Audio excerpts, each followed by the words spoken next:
All right, hey everybody, welcome back to the One's Ready podcast. Got a special guest with us today, and we're going to talk about a lot of different things. And I'm personally very excited about it because I don't think I should share this room with the individuals that are here with me today. I don't feel worthy, but Eric, welcome to the team room, man. Thanks a lot. Appreciate you guys having me, and I think it's outstanding what you guys have built. Also, this platform and being able to put the career fields out there, and you're represented well. So I'm very grateful for it. Yeah, well, I appreciate that. Yeah, we're trying. We're good triers, right? Yeah. We'll do our best. We will do our best. So for the folks at home, if you don't mind, just to introduce yourself a little bit and go through your brief history. Sure.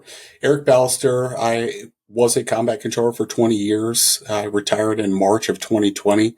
Had a great career. Left the 4th Special Tactics Squadron. I actually left the as a green team instructor was my last assignment, part of the organization. And then before that, Special Tactics Squadron, which was kind of like the pinnacle of my career. And I got a chance to do everything that I wanted to do in my career and have the impact that I wanted to have on the battlefield. And the highlight, the pinnacle of the career is, a lot of guys say, the team leader position. So it's very fortunate to be a team leader on Red Team for Special Tactics Squadron, and getting a chance to deploy and do my job over 10 combat rotations.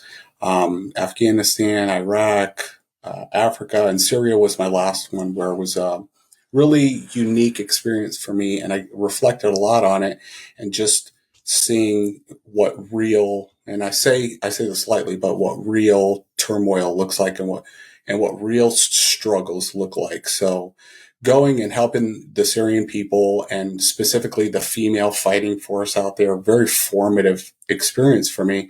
And at that point, I was at the pinnacle of my career. I got the best CCT of the year for 2016. And then they said, that's it, you're going to green team. I'm like, wait, I don't want to do that. I'm doing a good job. But I learned about a different aspect of service there. So I was told to go over and be an instructor and see what the impact was that I can have, way more than just myself. So I really enjoyed that last 3 years of my career, but that was also a sign for me to say, hey, after 20 years, that's it. Like, you got to go and do something else. This is a young man's game. And some things started coming up also at the same time. So like, once that purpose leaves, things start being presented to you, and you got to start dealing with them. So I was fortunate for that. So at 2017, started looking at some things and addressing some of the issues that I was dealing with. And that kind of ended up being the next theme after I retired. Was I got a lot of stuff to deal with. I got a lot of things that need to be dealt with because I felt like I deserved it. So I ended my career, retired, and moved to Arizona, and had a chance to address some of the things that I had been confronted with while I was in the service.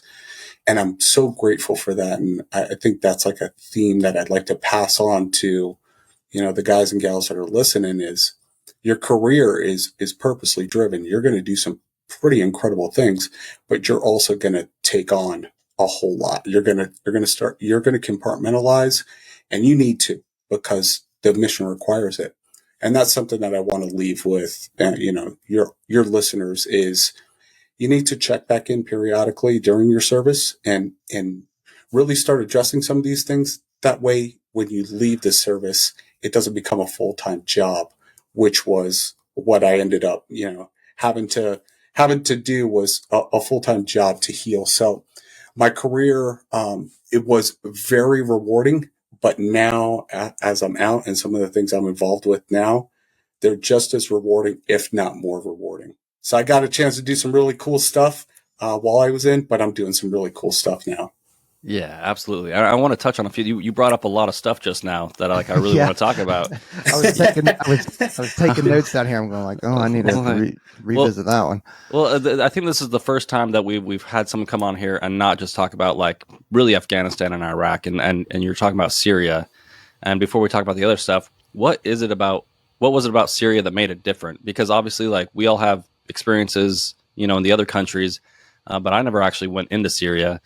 So what was how much, what made it different, and like what made it like, bookmark your brain the way it did? I think there was several things, but I'll try to highlight the ones that stand out as the most important. It was the last deployment for me. I did not know it was going to be the last deployment, but after you start getting up there with your deployments, there's several of them. You're like, okay, like this next one that you're on, this is absolutely the most boring deployment or whatever. So you start getting jaded. So I believe that I was jaded in my deployments. And I had some terrific deployments that deployed with the most incredible people doing amazing missions. So Syria to me was trench warfare, first of all. So that was really weird to me, as I had been trained to deal with some really, really complex issues. And then being sent into trench warfare was like, wow, I need to dial this thing back down. I'm talking to my partner force and they're fighting out of trenches and they want bulldozers. They don't care about a $200,000 precision guided munition. They're like, cool. I just want some armor for my bulldozers. And I'm like, okay, this is where we're at. So it really caused me to take a step back. It's like, man, I was getting so technologically focused on, this is the smartest way and this is how we deal with these threats. And you have to use this tech and this platform, this new software. And that shit was not important out there. It was enabling a 40,000 man army that was in trench warfare. So last deployment, trench warfare, and then to see we were the first Americans in there, and to see, a failed state, like I would call it a fresh failed state. So you're seeing displacement happen real time, and the displacement of teenage girls was the really impactful thing. That was the fighting force that I had when I got there for the first month of retaking that country, was 16-year-old girls with AKs with a bullet taped to the end of their barrel, was the fighting force that we had. So like, talk about like culture shock, like gender shock. I had a 65-year-old woman commander. So there's all these variables that are thrown in there. And I still went with it like real time. I'm just like, whatever, this is another deployment. But it really, really was a formative one for me as I leave the service and I think about the things that we're blessed with here and what we consider, our struggles and our problems. And you see a teenage girl fighting for literally her house. Like she's fighting, she's pointed out like, this is where her house is. This is where she's going to live once they get their state back, they get their country back. And I'll tell you, after 10 deployments, it became so clear to me, like, this is it. There is no more after this.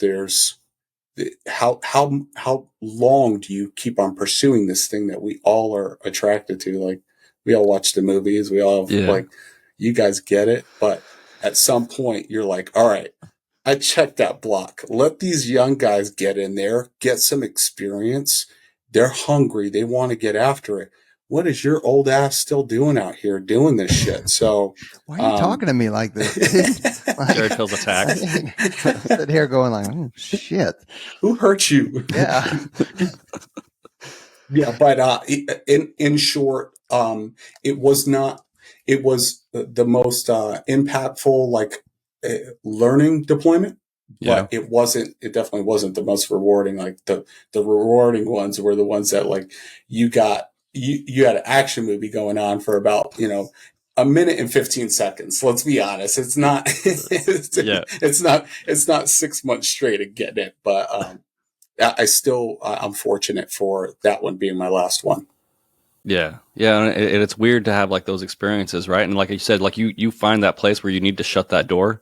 So you go through that door and you shut it behind you, and then you find yourself in a new room, and all the other stuff that you didn't know was still necessarily there. Like you look around the new room that you're in, you left your old life behind, all your old experiences, and there's all this stuff that you have to deal with. And you're like, where did this all come from? Like, why do I have to deal with this now? I just There's a lot of baggage in this room. No, Yeah. but well said. Well said, especially with the analogy of the closed doors.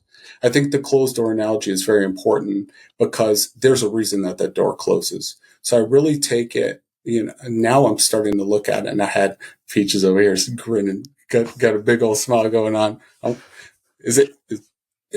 I doing something? No, you're good. I'm doing something fun. I smile because as I'm saying, you can see this, or people probably recognize this, but I start walking the dog on what you're going to say in my mind. Oh yeah, I gotcha. And it's a I relate to it and all that kind of stuff. So, okay, I thought I was saying something absolutely ridiculous, and you're like, this guy needs to shut up. We just tell you.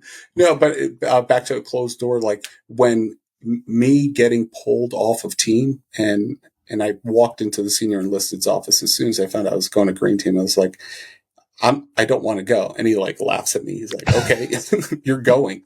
It's like, oh, but I want to say in it, and I'm doing good. I'm doing a good job. He's like, okay, are we done? You're going over to be an instructor. So, but that door closes for a reason. And now I look at it, I'm like, if I wouldn't have left team and I would have left service at 20 years on team, that would have been a dumpster fire of me trying to figure out what does my life even look like, and not being able to process any of that. So I think that's so important. Perspective is so important, and being able to take things and really look at them, for more than just the superficial, like, what does this mean right now? Because what it means right now probably is the opposite. The opposite is true. Right. Yeah. I got something on that, Trent. How about the perspective that you brought up? And you brought it up perspective 2 different times. You brought it up in, going over to Syria, having, seeing a teenage girl fighting for her house, just her, and there's thousands of those kind of stories. And it's, you get that kind of perspective, and that's what you see, and that's what you experience.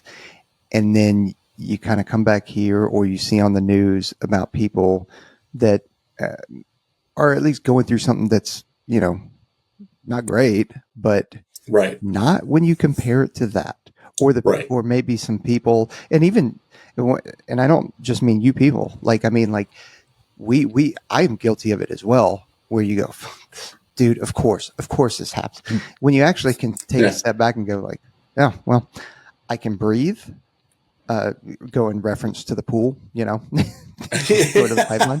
I love that. Yeah. I love that. That's the best perspective. But continue. I can breathe. I've got air. Generally I can eat, I can feed myself. I've got the hierarchy of needs or whatever. And like, I'm not getting shot at right now. Things aren't that bad. Things are going to work out. I can make it through this, or this is not really that big of a deal. Whereas, you have somebody who's like putting in work as a 14, 15-year-old downrange, or I'm saying it's downrange to us. It's not downrange to them. It's home. Yeah. It's going outside, and doing work to protect your neighborhood, your house, your community, your family as a teenager. Yeah. You're right. The perspective thing. And I think that's the lesson, and that's what I reflect on, and that's what I carry with me today. I love the pre-scuba reference also, because I keep that sucker. That is the best point of reference for me to say, this is not that bad. When you're in economics, when you're in an econ class in your MBA, and you have never done one application of economics whatsoever in your career, you want to talk about some stress? I was going through some pre-scuba stress in econ, but I do think that's the trend that follows me. And that's what we're trying to accomplish with Drake's Fury or the Impossible Row, is doing something so challenging is healing, and there's growth. There's always growth behind something challenging. Now, it doesn't need to be something physical.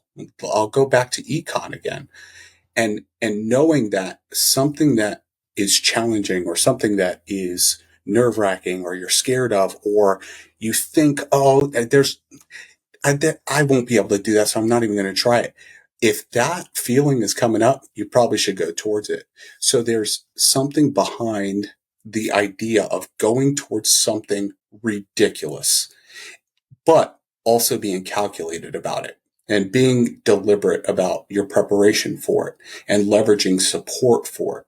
So that's what Legacy Expeditions provides, or that's what our goal is to identify something like that and have special operations guys, veterans, navigate through this, but navigate through it in a smart way. So the planning considerations and the risk mitigation and all that goes into it, which all you guys know, is part of the process too. So showing, hey, you could still do some really challenging stuff even after a career doing some really, really challenging things. But there's a smarter way of doing it also. And I'll tell you, it's every single day rowing an hour and a half. It was 3 hours yesterday, continuous rowing 3 hours is some of the ways that you prepare, but that's what people miss. A lot of people are going to miss that. They're going to be like, oh, you're just doing something really hard. Well, there's a ton that goes into it. There's a ton that went into your guys' careers to do what you're doing, what you've done or what you're going to do. But people don't see that also. They just see the shiny, like the beret and like you walking around with a, stack on your chest or whatever.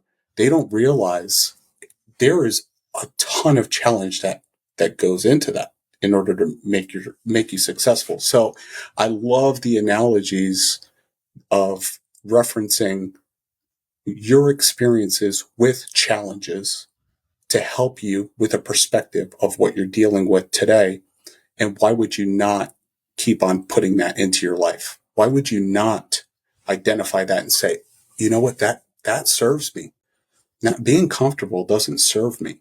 Doing things that are easy doesn't serve me. So I don't think you go all David Goggins with it, but I think that you add it in. It's part of what you add in to your life, because if you don't do it, you're going to end up just sitting on the couch doing jack shit and being a fraction of what you used to be and being like, I remember when. That's not this guy here.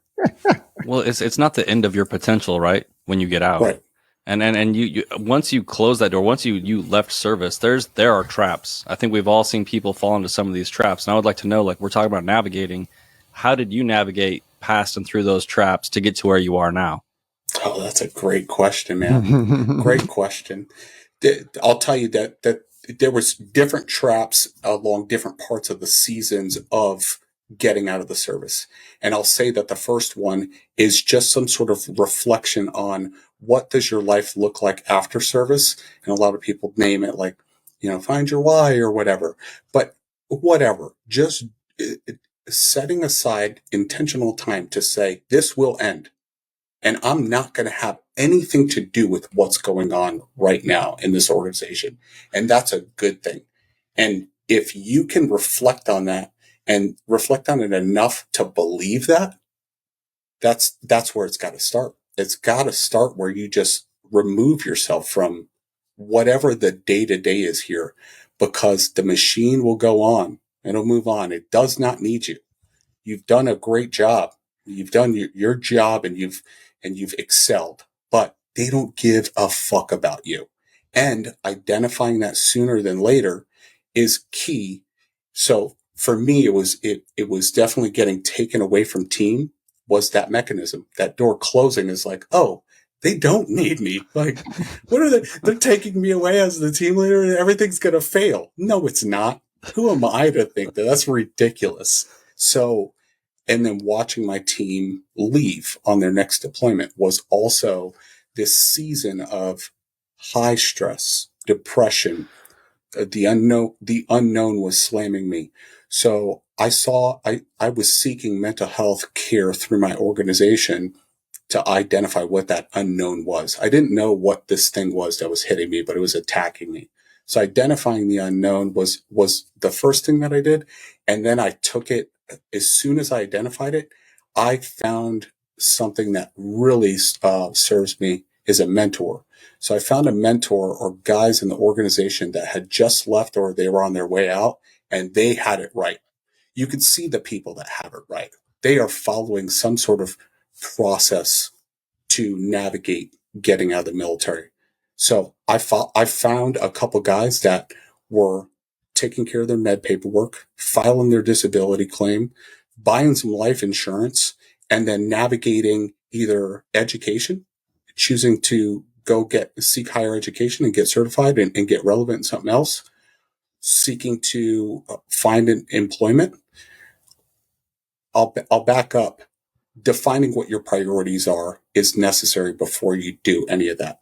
Do you want to move? Do you have a geographical motivation? Do you have a purpose motivation? Do you have a culture motivation?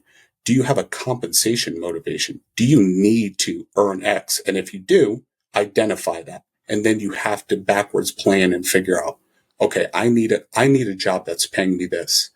Once you do that, then you can go into this chipping away at it and starting to take care of the immediate thing, which is clearing the military, getting all your med stuff taken care of, getting your disability squared away so you don't have to kick that can all the way down the road. Like 2 years later, you're trying to still file a claim. So I followed a very, very deliberate process that somebody helped me with to file my claim, and I had no issues. I submitted it once and it was good to go. And I got a chance to move on to the next thing, which was, deciding that I was going to move away from the flagpole. Like, rip yourself away from the place where you're at, because you ain't going to be able to grow if you're still in the same spot with the same people. I'm just calling it like it is. Like, some people can stick around. I know that there was no growth for me there. So deciding that geographic was my number one priority, geographically relocating and moving on the opposite side of the country was necessary for me. And then from there was a very deliberate process to pursue healing, pursue higher education, purchase a business, and then continue to search for the thing that I know that my purpose is, because it wasn't so clear to me when I was leaving. So if it's not clear, go get a degree. Go get they'll pay you to get a degree while you're trying to figure it out. So that's what I did. Just got one. It sounds so much like the people that are joining and a lot of the advice that we give people that are like about to join the military, right? Yeah. Like some of the processes overlap. I just want to throw it out there that it's wild. Like people are like, I have to find my why and I have to have all these answers. And you're like, you got to identify what you want. And then like, you might just have to start moving, before you can figure it out along the way. So well said. Yeah. Yeah. You're going to have to start moving, because if it goes on to that, if you wait forever to get to 100% solution, you'll just never be there. Or if you wait to say, okay, I'm 100% ready to join the pipeline, like, guess what? You're never going to do it. You got to get to a point where you're like, okay, well, this is still scary, but like, I'm passing the IFT. I'm doing this. I'm time to go in, that kind of thing. That's so important. Like, you're right, man. You just won't get there.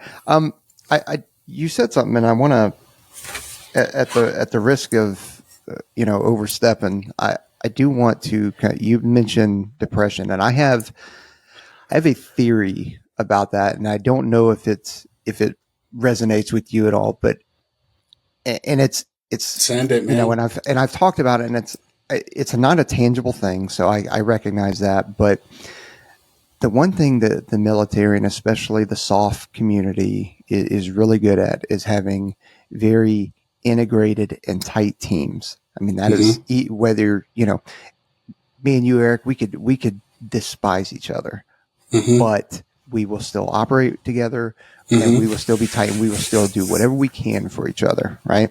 And then that is rare, because most of the time there is a mutual respect, and then what turns into a very tight friendship, especially between a couple guys that immediately are like, hey, like really bumping heads, and then all of a sudden they're best buds afterwards. But having that drive, that purpose, that tight team, and then not all of a sudden, but relatively quickly, you go from having all of that to at least decreased, if not none of it.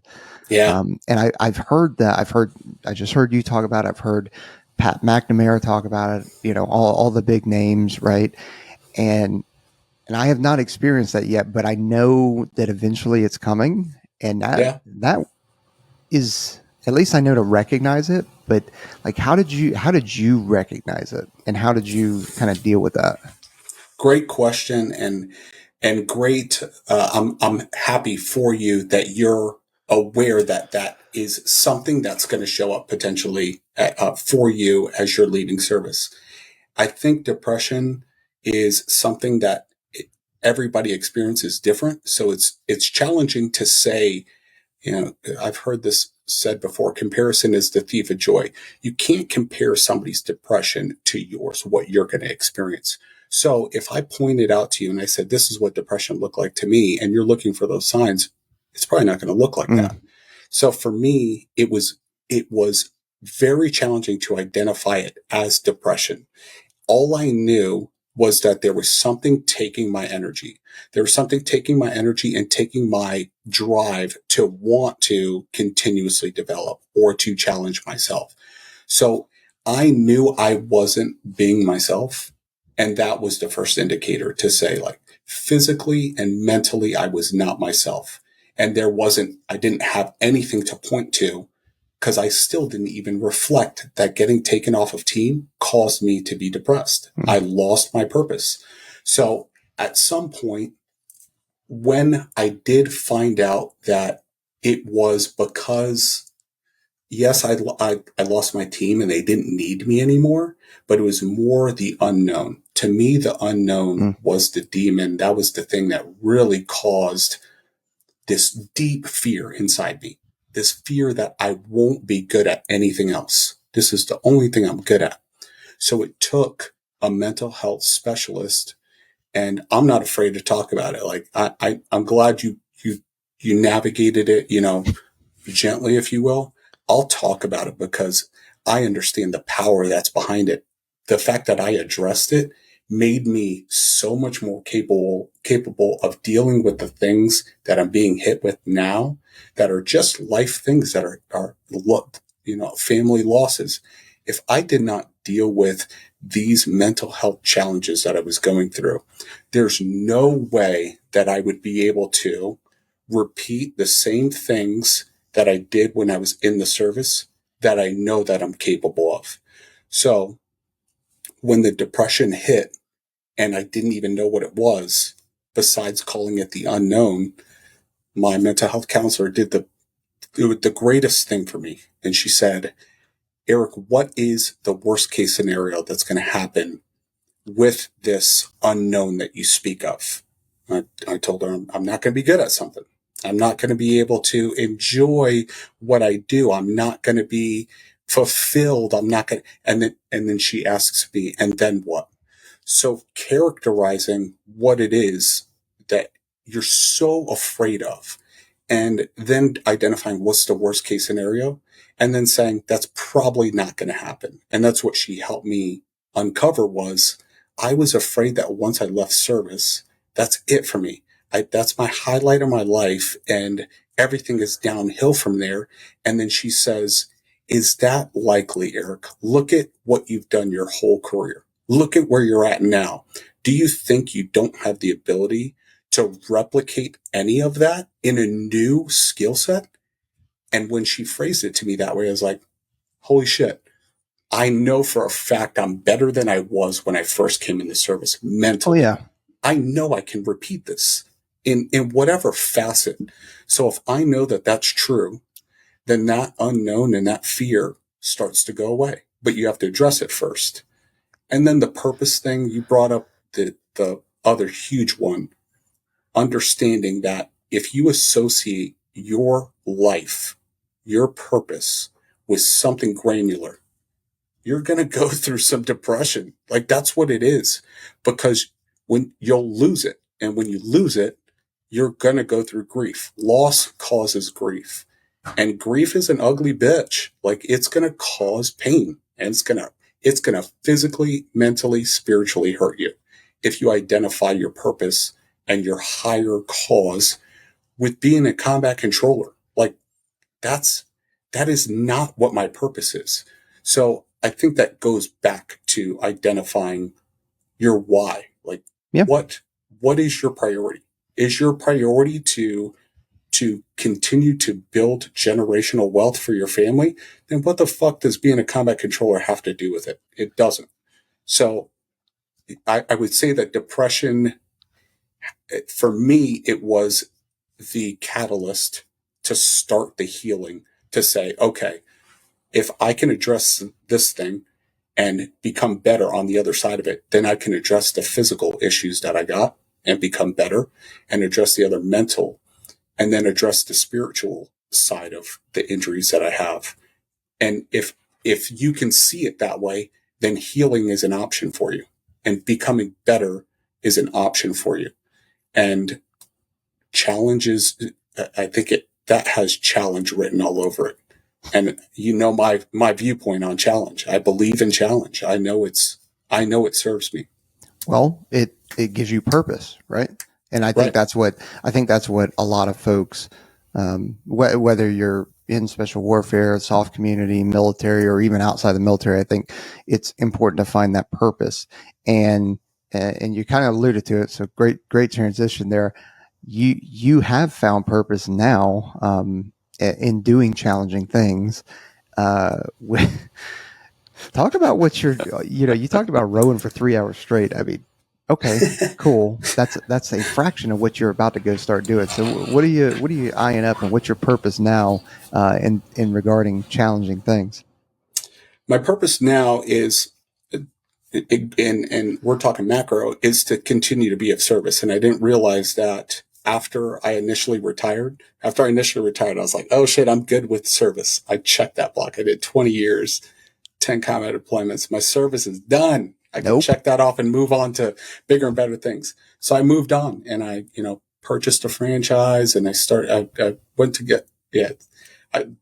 go get my MBA, and realizing that I got yanked, that it was needed, because it yanked me back to what my purpose is of being of service.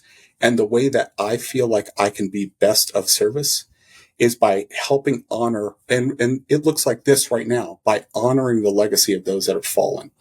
So that to me is that's the thing that drives me. That's the thing that creates a desire for me to do really, really challenging things. And I'm aware of that. So my purpose is still to be of service. Now, what that looks like in each chapter of my life, I don't know. But in this chapter of life, it is to honor the legacy of those that have fallen.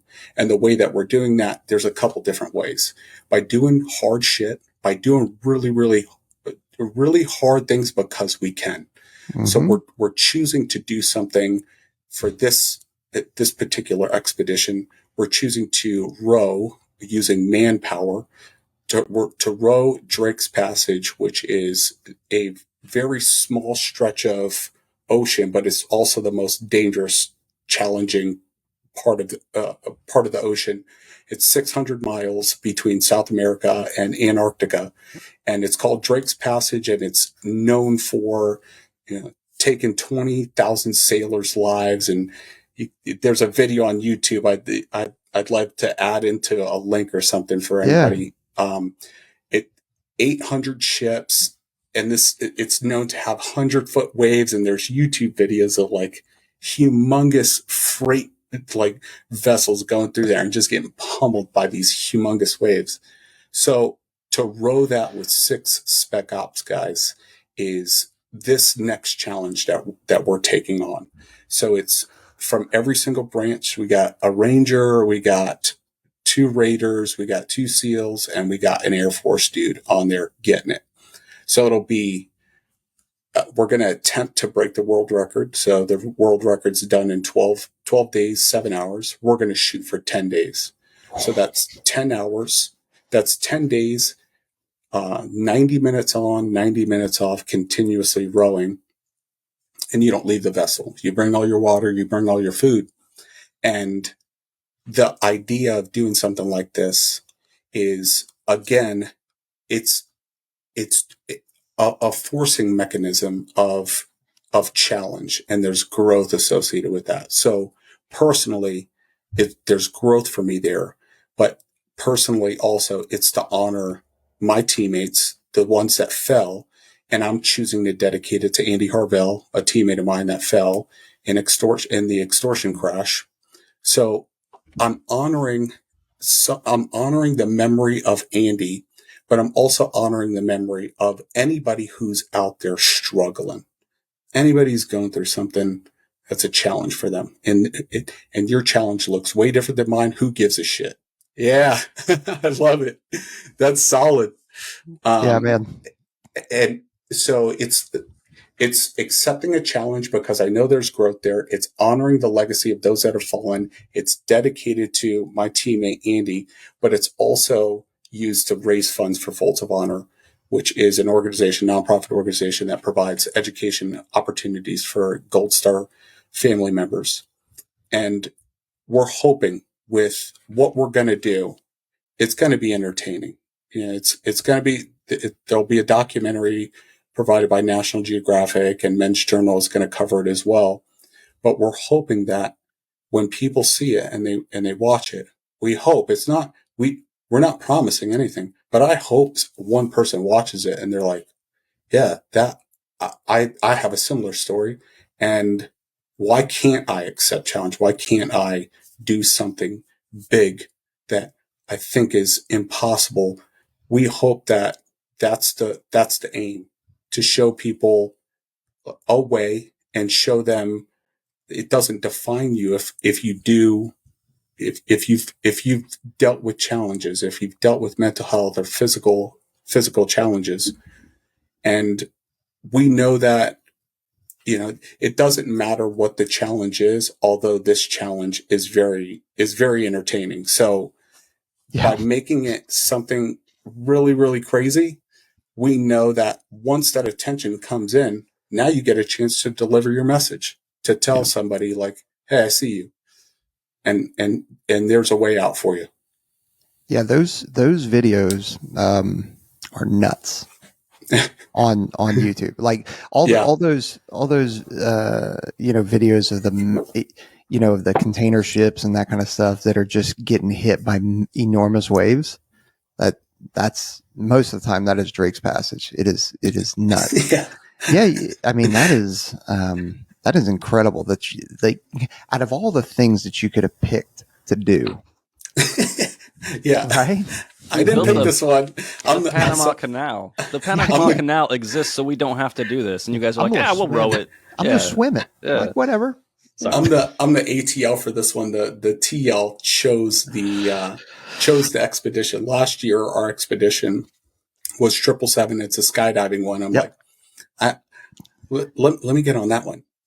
I am on that jump team now, but it's that was the first challenge. And then here's the new challenge. So there's going to be more challenges out there. There's going to be more expeditions. And what it does is it provides the same sort of structure for whatever these expeditions are.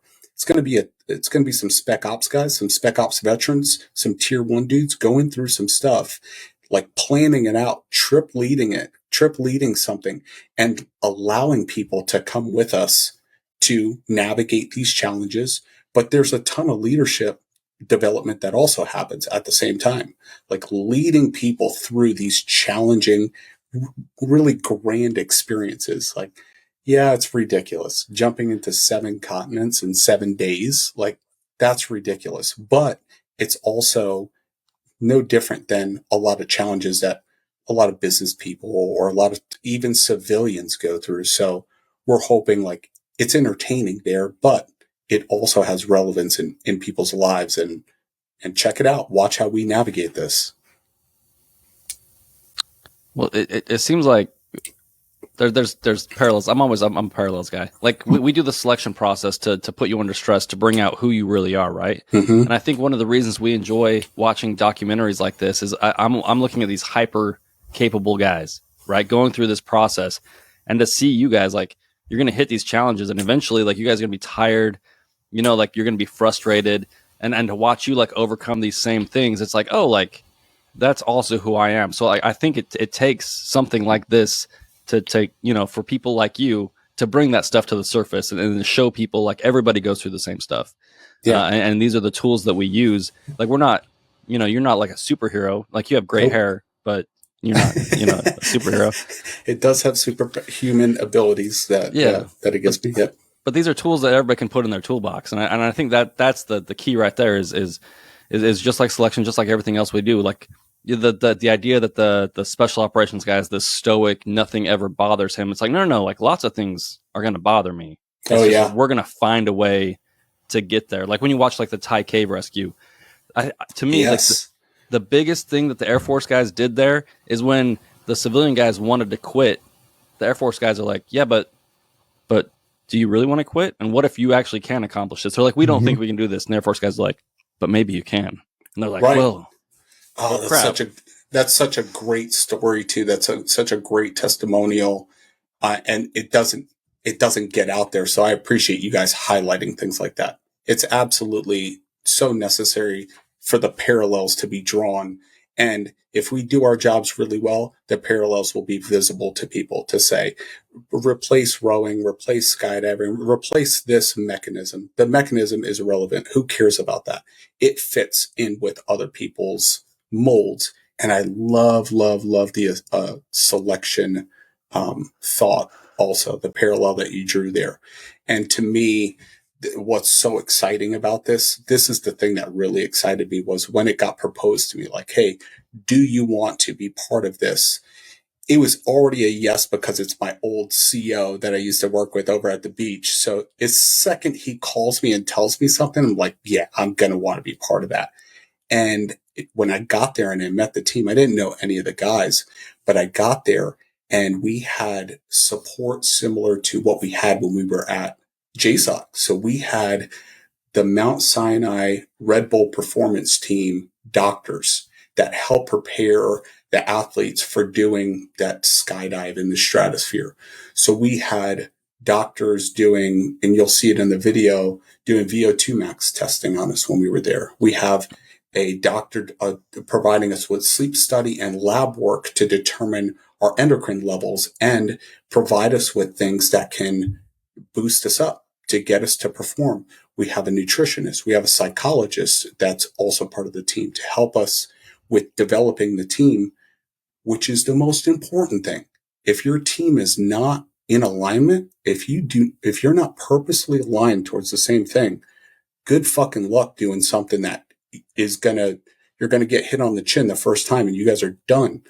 So identifying that, and then our programming provided by Power Athlete and Whoop is providing us with real-time data tracking to say, you know, when Trent he's rowing and this is his fifth day of rowing, we can see your metrics. They're going to help us produce this display.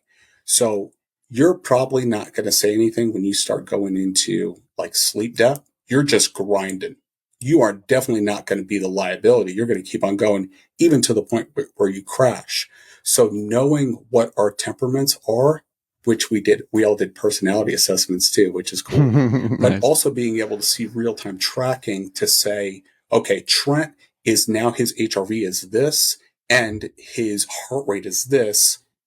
This is indicative of this guy is about to hit the wall. We're pulling you off the rower. We're going to put you down for 2 sleep cycles, get you recovered. And so it's the smart approach was so exciting to me.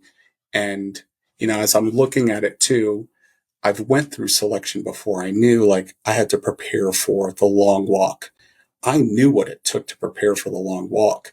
So you don't cram for that thing. You're preparing up to 6 months, up to 4 months out and figuring out chunking. And I'm going to make it to where I can do 5 iterations of 50 minutes on, 10 minutes off. I'm fueling, I'm powdering my feet in between. And that was a training protocol that I followed. And I'm doing the same thing with rowing. So building up this capacity and not just slamming myself. And, you know, last week, my coach gave me the prescription of you have to hit one row throughout the week of 3 hours. So now I have, honey stingers and electrolytes periodically throughout that 3 hours. So the fueling part of this also it's critical. Like if you're not paying attention to fueling, doesn't matter how tough you are, you're going to crash.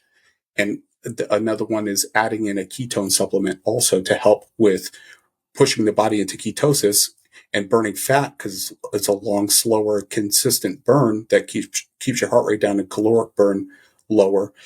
Those sort of smart things to approach this.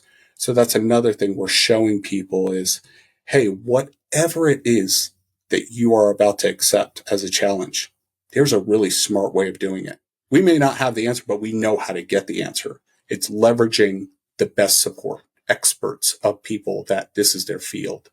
So that's really exciting too, is that's the deliberate approach to this. The nerd in me wants to talk to Whoop and all those smart people like that as they're like, I'd love to see your data. Is your data and everything going to be like broadcast live? Because I'm sure there's something We tracking talked you about guys that live, right? Because like your strain level and all that kind of stuff, like I can't imagine 90 on, 90 off. That's gnarly, dude. And you bring up a good point, and we toyed around with the idea of bringing people in so they could track us during training and then during the row itself. But when you talk about the recovery aspect of things, there is no recovering for this. No. Not in 90-minute segments, which ends up turning into 60 minutes, 60-minute segments of downtime, because you 30 minutes to do all the rest of the things you need to do to go down and then to get back up. So having a sleep doctor look at it and say, ideally, we need to maximize getting you into deep sleep, which is going to be your first phase of sleep. So to hear them start to talk about this is really cool. Yeah. But also having the awareness to know it doesn't matter. It does not matter what we do on that boat. It is going to be a downhill the whole time. You are not going to recover. No. So the best thing you can do is minimize the damage that you're doing to yourself and build in some sort of muscle and some sort of capacity, capability, and strength to be able to deal with the downhill. It's going to be a shit show. And that's we 90 understand that. And that's 90 minutes on, 90 minutes off. And I know you broke down, 15 minutes on either side of the coming off the row or coming off the paddle and then going down sleeping and stuff like that. But like that's assuming perfect world. That doesn't include drinking, eating, going to the bathroom, any kind of unforeseen issues like, something broke. We've got to fix this real quick. Like it's, you had mentioned David Goggins earlier, and if you want a good like gut check, just he does the 4 miles every 4 hours for 48 hours. Like that's a nice, you can do on your own. That's logistically, it's right. So that's a nice little gut check or whatever. But that's that's 3 hours of rest essentially in between each run. Mm-hmm. Not 90 minutes. That's dude, for 10 days. Well, 10 days, hopefully, so that you guys can beat the record. And rowing too. The other thing is that's the other variable is like, I have never rowed a boat in my life. So it's like, what the hell do you think you're doing? But I also know how I'm wired. I know how I'm wired. And I know that there is something that turns on in me when I have a group of people that are high performers. Mm-hmm. That thing turns on in me. And I know that, and that's repeatable also. And I'm also very lucky that I have a active duty SEAL Olympic rower on our team. So of fucking course there is an Olympic rower on the team. You know who I'm aiming at, who I'm looking at, and this is who I'm going to try to keep up with, or this is who I'm going to try to set my workout protocol to aim towards. So it's very important for me to absolutely be a beast the CCT beast on the team too. So there's that piece also. I don't know that I'm trying to keep up with him, dude. You may just screw yourself by trying to keep up with him. Well, you're right. You're right from the aspect of what is reality. Let's just understand what reality is. But that doesn't change the fact that my training protocol is having me focus on the goal is to be as good as the best person on the team. That's my goal. That's what I'm aiming for. Yeah. And what do I understand reality is? In 6 months, I'm not going to be able to replicate what somebody's done in the past 30 years. I understand, but it's also getting me to turn on that performance piece and be disciplined enough to at least be continuously moving towards that. So that's why I'm hitting the amount of rowing that I'm hitting and the strength protocol that I'm doing, is because I will never, ever be the liability. That's part of my wiring. That's for sure. The Air Force team guy right there. Like that's right. Like our mantra. You cannot be the liability. Like, hey, this team has been like working on this stuff for years. We're going to throw you in there. Keep up and don't be the liability and do your job. Ready, set, go. Like that is Air Force. Yeah. Yeah, you're absolutely right. And I think that serves me too. Now, that serves me as one of the things that I have as part of my performance. The other thing I have part of my performance is being better than I was yesterday. So it's like stacking these things and saying, yeah, this serves me and it serves me for the rest of my life. So I love how it fits in with this. Yeah, when is this happening again? I know you said 6 months, but I don't know if that means you've got 6 months to train or. So we're in the training window, but we're also in the funding window. So we're trying to raise funds for the actual expedition. We're ready to do so. The expedition itself is going to be a series of 3 rows. Drake's Passage is going to be the final row, and ideally doing that in December, which is the calmest season in that part of the world. That's summertime down there. So ideally that's when it happens. And as we, raise funds for it, then that kind of sets the benchmark for us. Once we have funds to execute our first one, which is the Gulf of Mexico, which is roughly 700 miles from Galveston, from St. Petersburg, Florida to Galveston, Texas, will be the first one. And it's going to be a series of rows to build up to that. Not going into the hardest possible row the first time we ever do it. So, hey, bro, you want to fly out and we'll just go knock this out? No, you're not doing that?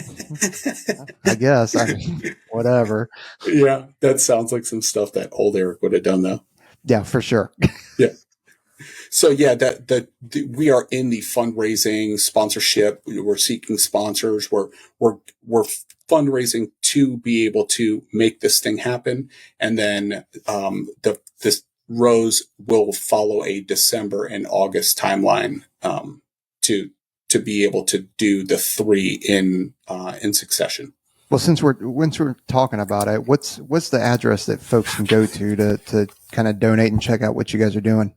Yeah, thanks a lot for bringing it up. So legacyfoh.givesmart.com. That's legacy, legacyfoh.givesmart, GIVESMART.com is where they could go to support us. And then if you'd like to follow us, and we would appreciate people following what we're doing, go to legacyexpeditions.net. That's legacyexpeditions.net. And then we're on all social media platforms also. So please follow us, check out what we're doing.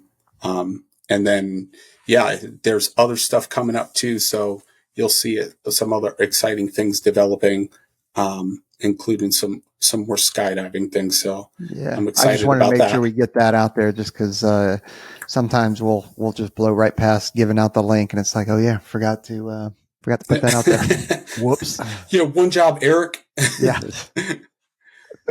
Yeah, and so I would like I'd like people to be able to see this in however it fits in your personal life. And it doesn't matter what my experiences are. My experiences do not there is no reason to compare what I've been through versus what you've been through versus what anybody else has been through, because, calling it what it is, trauma itself, and that's what I'm speaking about. Trauma is unique to every individual, and it registers on the brain the same exact way. So just letting people know that, what they're experiencing is valid to them, and trying to get them to prioritize doing something about it. And Peaches, you brought it up, moving, like getting people to move. If you can begin moving forward, like your 80% solution, getting people moving and using little healthy habits here and there and stacking them. Like, we hope that at some point that's conveyed to the person, in my eyes, that's stuck in isolation, and they think that nobody understands and nobody would get what they're going through. Yeah. How do you do it? You start. Yeah. Well, and I think you might have an illustration for just starting here. Like you said, you've never rode anything in your life. You get called by this dude that you love and trust and you've worked with before. And he's like, hey, like, we're going to do this crazy row thing. Like, when your first day showing up to start training, like, you're not a rower. Like, how did that first day go? Like, and how did you start the training? Like, you obviously, like we said, you're not just going to jump out there and start rowing for 10 days straight. How do you, I want to ask, like, how do you have that humility to walk in there and step into it and just start training for it? It was almost, I think it was like the next day, that after the idea got proposed to me, the next day I had a rower that I purchased, and then I was knee deep in YouTube videos. So it started the process of like preparing, getting everything aligned, and then consulting with the smartest people that I knew on rowing, like reaching out to rowing coaches and talking to my teammates also. And the whole idea behind that is just not to look like a dipshit the first time that I'm rowing or working out with my team. It's like, okay, I don't have any rowing experience, but I also know how to increase that lack of knowledge or that lack of experience. I know how to do something about it. So it was instant to go back to it, Trent. It was instant to say, if I commit to this, now I'm going to start doing all the things, rinse and repeat, that I know will make me really good at something.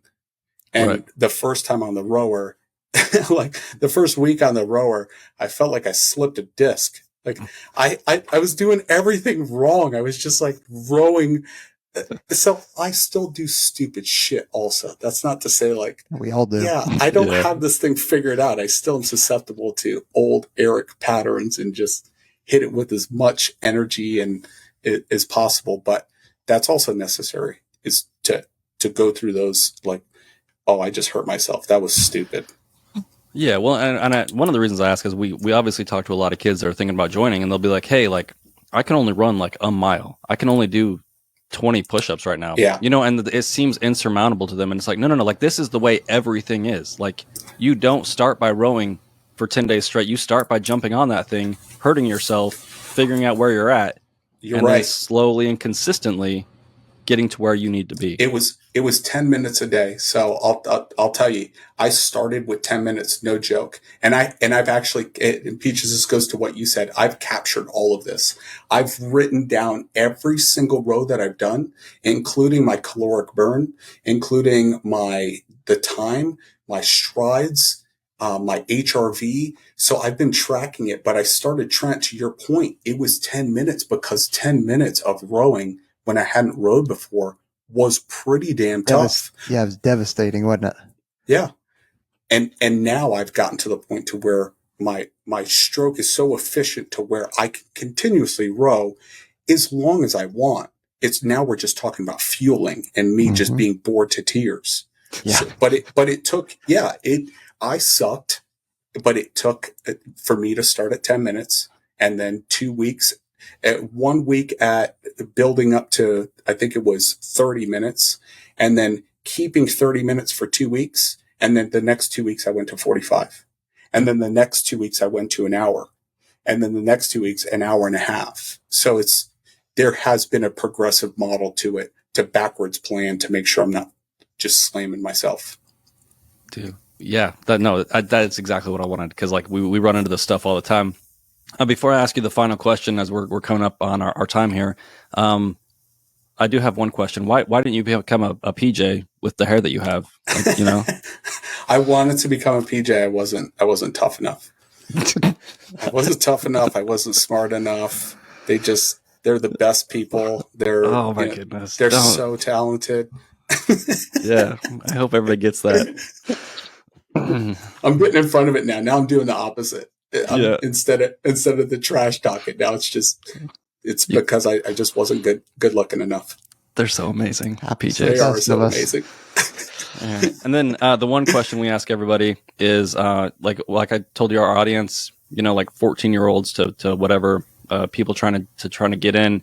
If you have one piece of advice, you have a lot of experience. One piece of advice for the people that are looking into Air Force Special Warfare and contemplating making that leap, what would it be? If you're contemplating whether or not to go into Air Force Special Warfare or go into another branch, I'll say that every single branch that I've talked to, and I've worked with every single one of them, all the way up to the tier 1 element, every single person says if they had to choose again, they would have picked our branch. And that's a hell of a thing to hear from people that have operated in every single type of unit. I've heard that consistently from everybody within that branch. Not to say every single person in every single branch would have chosen to be in the Air Force, but I've heard it from every single branch. So you are surrounded with people that, to your point, Trent, know that they are attaching to a team. So you are developing this skill set to be able to plug into anywhere. And that is so relevant. It's so relevant. It's going to provide you not only with really cool stories and training, but it's also going to provide you with something that you're going to be able to keep 100% for the rest of your life. If you know how to blend into a team, and a team that's high functioning, man, you are going to be set up for success in the next thing that you do. Awesome. Hey, well, yeah, I really appreciate it. You know, I was excited to get you on here. We've been planning this for a long time. So for everybody else out there, thanks for listening. Like, subscribe. Make sure you check out legacyfoh.givesmart.com to give for the expedition for Drake's Passage, and also legacyexpeditions.net, and on all social media platforms. Make sure you go out there, give them a like and subscribe, and give some money if you can. There's a righteous cause, and it's a crazy thing y'all are doing. So I'm excited to look at it. I want to make it out down to Galveston and be on the beach when you guys pull in. Just so that'd be cool. I'll give you a heads up. Yeah. Awesome. Well, hey man, I can't thank you enough for coming on, and really appreciate it. And we're out here. Thanks, boys. All right, Plato.